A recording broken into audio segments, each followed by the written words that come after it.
In this video, we are going to be looking at the reactions of monosaccharides and the formation of disaccharides. Monosaccharides can undergo a series of reactions. And the first one that we are going to be discussed is the reduction of the carbonyl group of monosaccharides to produce sugar alcohols. Understand that sugar alcohols come from the reduction reaction, meaning that you take your monosaccharide and you expose it to molecular hydrogen and a catalyst. In this case, we're using platinum. You could use palladium or nickel. And the main thing is that in your monosaccharide, you're going to take, in the case that you have an aldehyde, to a primary alcohol. Now, when we have to name sugar alcohols, understand that we do it by removing the OSE ending in the name, and we're going to put an ITOL ending. So the sugar alcohol that comes from glucose is going to be, for example, glucitol. Another name for glucitol is going to be sorbitol. Now, understand that the importance of knowing sugar alcohols is that they are used as sweeteners in many sugar-free products and also in diet drinks. One of the examples that I have illustrated here is, for example, sugar-free gum, the extra brand. And if we look at the ingredients, we can look at the label that it has the word sorbitol. So that means that it has the sugar alcohol that comes from glucose. Another reaction that monosaccharides can undergo is going to be oxidation reactions. Understand that monosaccharides in solution have a small amount of open chain form, as we explained previously. Now, if we have the open chain form of a particular monosaccharide, understand that once that aldehyde group is exposed, if we use a particular reagent, okay, and in this case we are using an oxidizing agent, okay, such as Benedict's reagent, we can convert the aldehyde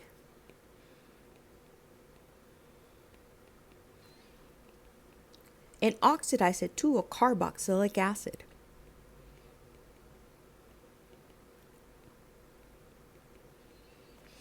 Now, in this particular reaction for the Benedict's reagent, understand that the overall reaction is going to take our Benedict's reagent, which contains copper 2, and is going to reduce it to copper 1.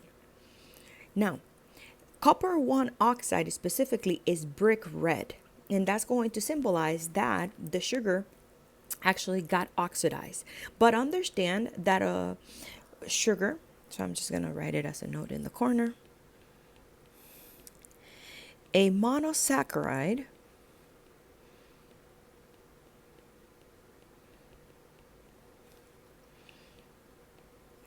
that tests positive in a Benedict's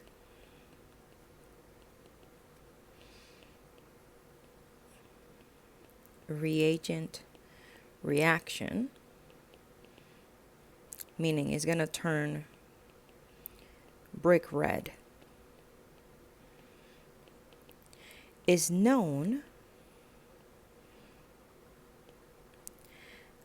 as a reducing sugar. The reason why I want to specify that this is the term utilized is that in the reaction, the sugar itself is not reduced. It is actually oxidized, as you guys can see in the reaction itself. Now, understand that not all monosaccharides or disaccharides will be able to undergo oxidation. Only the ones that are able to have an aldehyde because they are aldoses, or if we have a ketone that has at the alpha position a hydroxyl group, will be able to tautomerize to an aldehyde, those sugars will be able to show a positive reaction in the Benedict's reagent. Understand that this is a very useful reaction because, for example, for people that have diabetes,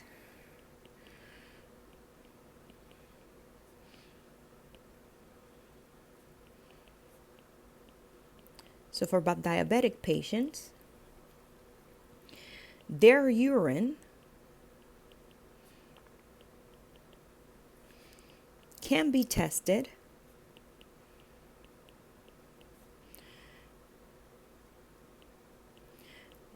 with the Benedict's reagent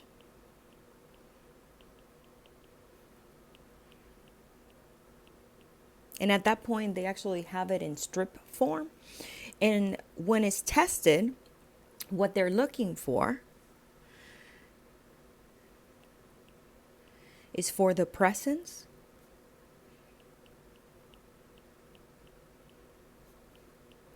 of glucose in their urine, which is one of the highlights of being diabetic, that you can also detect glucose in their urine. So this is a very useful reaction.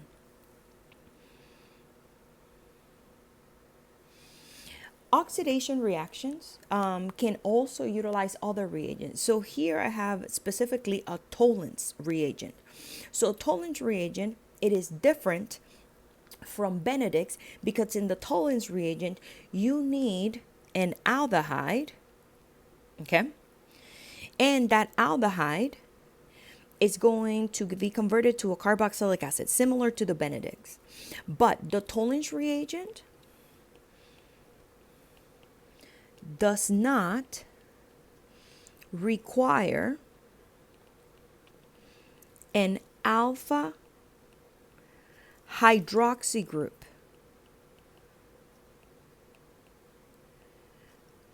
next to the aldehyde motif.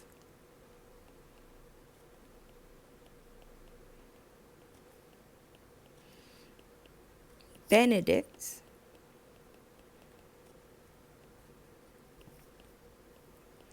reaction does. So as long as you have an aldehyde motif, you can use Tollens reagent to take your aldehyde to a carboxylic acid.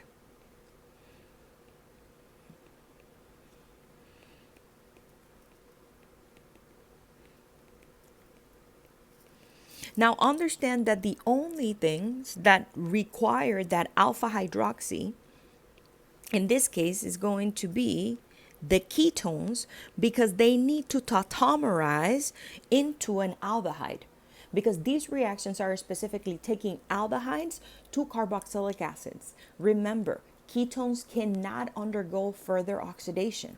That is something that has been discussed in organic chemistry previously. But overall, in the Tollens reagent, as you can see, is going to be a compound that contains several molecules of ammonia, and they are coordinated with silver. When the oxidation reaction happens, in which your monosaccharides undergoes oxidation, one of the things that is going to be happening in the system is the precipitation of silver.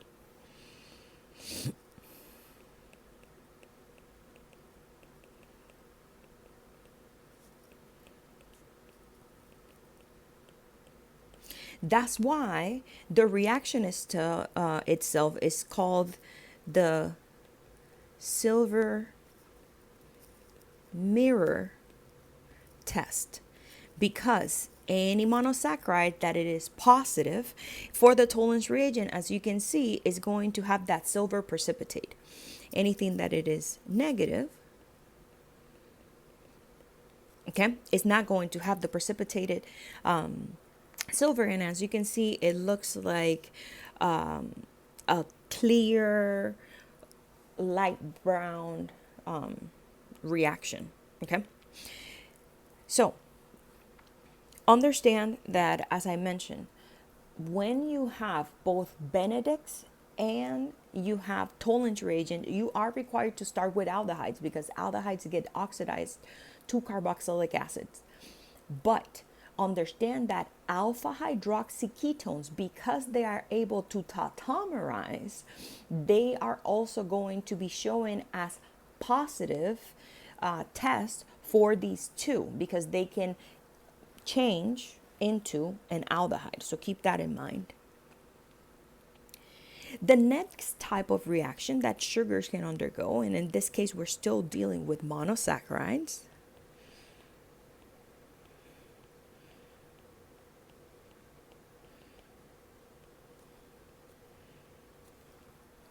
is esterification.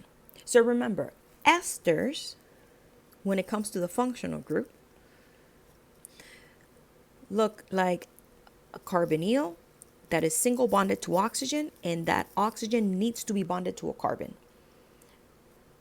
So here I'm going to represent R as the rest of the molecule.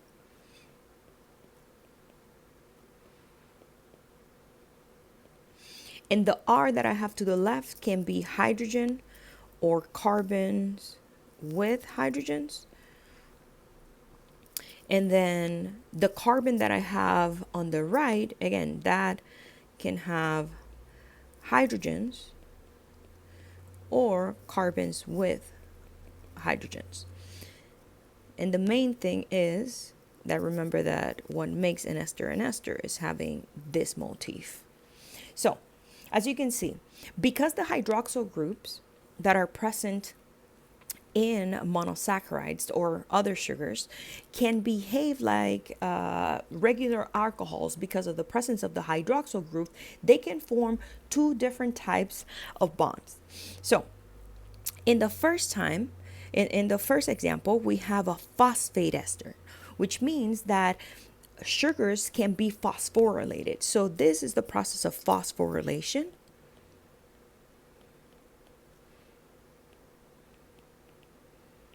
And in this phosphorylation, we have the enzyme hexokinase.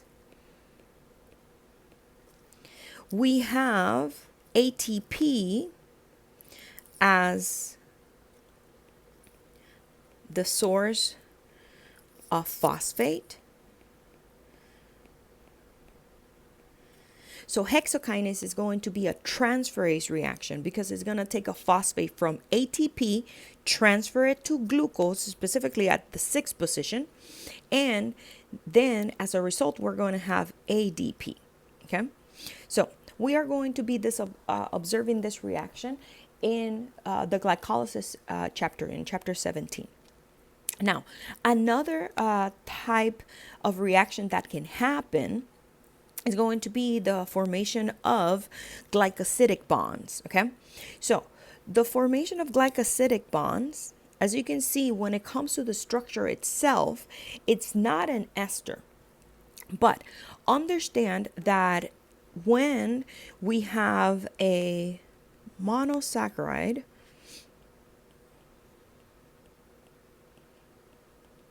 okay, and now we are reacting it, and specifically here we're going to be reacting it with ethanol under acidic conditions. Okay, again, we are not forming an ester, but because we are putting an OR group specifically here at the beta position, the beta hydroxy in the anomeric. So let me just mark it. So this is the anomeric position. Again, that beta comes from the OH pointing up. So once we, as you can see, incorporate that ethanol molecule on the OH here, we are going from a hemiacetal to a full acetal. That's the reaction that is occurring. We are not forming an ether. Okay, don't confuse those functional groups. And that group now is known as a glycoside. Now, why is it important that we discuss glycosidic bonds? Because glycosidic bonds is what give rise to disaccharides. when we have disaccharides, understand that these are going to be 2 units of monosaccharides that come together. Now we are going to be discussing the 3 most common disaccharides that are present out there, starting with maltose. Okay, so maltose is a disaccharide that is also known as malt sugar. It's composed of 2 D-glucose molecules. Okay, you can obtain maltose from the hydrolysis of starch, and starch is a polysaccharide that we're going to be talking about towards the end of the presentation. Now, it is used in cereals, in candies, in brewing, and it is actually a natural occurring disaccharides because we can find it in vegetables like sweet potatoes and edamame. Now, understand that maltose can be found on both alpha and beta forms. So as you can see on the right side of the slide, we have the actual structure of maltose. So we have 2 D-glucose molecules coming together. Now, understand that in this case, we are going to be linking specifically carbon 1 of one of the glucose with carbon 4 with the other glucose molecule, and the hydroxyl groups are the ones that are going to be making this this glycosidic bond. Now, because we are linking carbon 1 and carbon 4, okay, and as you can see, both are pointing down. That's why this is called an alpha 1,4 glycosidic bond. One thing that I want you to notice is that in that second sugar, the anomeric position is open, meaning that this is going to have, in this case, the OH pointing down. That's why it's the alpha isomer. But because you can link D-glucoses, if you link alpha D-glucose with beta D-glucose, you will still form maltose, but then it will be the beta form of maltose. So understand that the reason why we can have 2 isomers of maltose is because carbon 1, aka the anomeric position,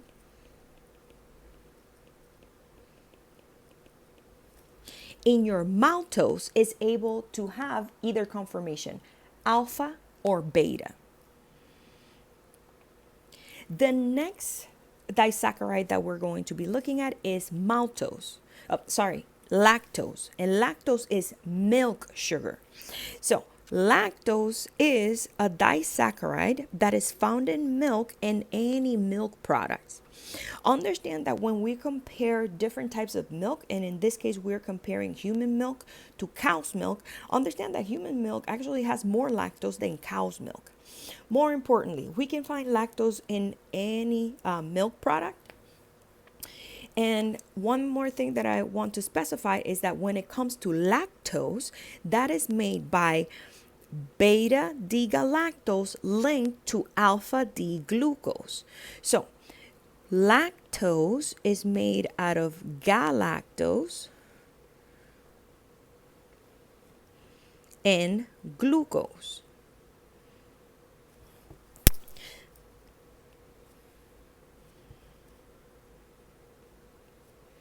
The D forms, because one of the things is, I'm just going to write it here, most monosaccharides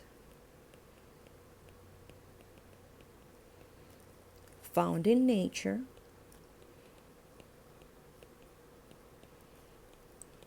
are D form. So when beta D-galactose links to alpha D-glucose, we also form that glycosidic bond. So we make that acetal functionality. So understand that here, the beta D-galactose, again, that bond is pointing up, and then we have the alpha on number 4. So understand that here the glycosidic bond that unifies beta D-galactose and alpha D-glucose is going to be beta 1,4 glycosidic bond. Similarly to what we saw in maltose, because the anomeric position in a way, is available or open, it's better to use the word available, understand that for lactose, we can also have alpha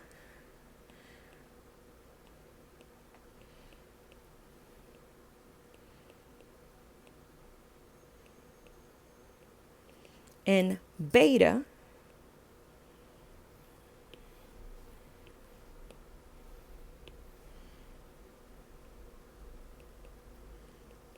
isomers.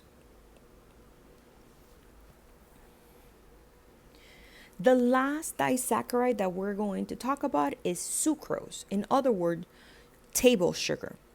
Sucrose, it can be obtained from sugarcane or sugar beets. It consists of alpha D glucose linked to beta D fructose. Now, understand that the linkage between the two of them is specifically, if I highlight the atom, at the anomeric position of each of the two monosaccharides. So unifying these two molecules through the hydroxyl group that is bonded to the anomeric position results in an alpha beta 1,2 glycosidic bond. Now, in this case, understand that because now our anomeric position, it is unified by this acetal group that it was formed when these two monosaccharides linked. We cannot have an open chain form of sucrose. So that means that if you do the Benedict's reaction with sucrose, it is considered a non-reducing sugar because you're not going to have that small amount of open chain sugar that can be observed in maltose and lactose because they have that available anomeric position with the hydroxyl group. So understand that when it comes to the Benedict's reagent and sucrose, the sucrose molecule is considered a non-reducing sugar.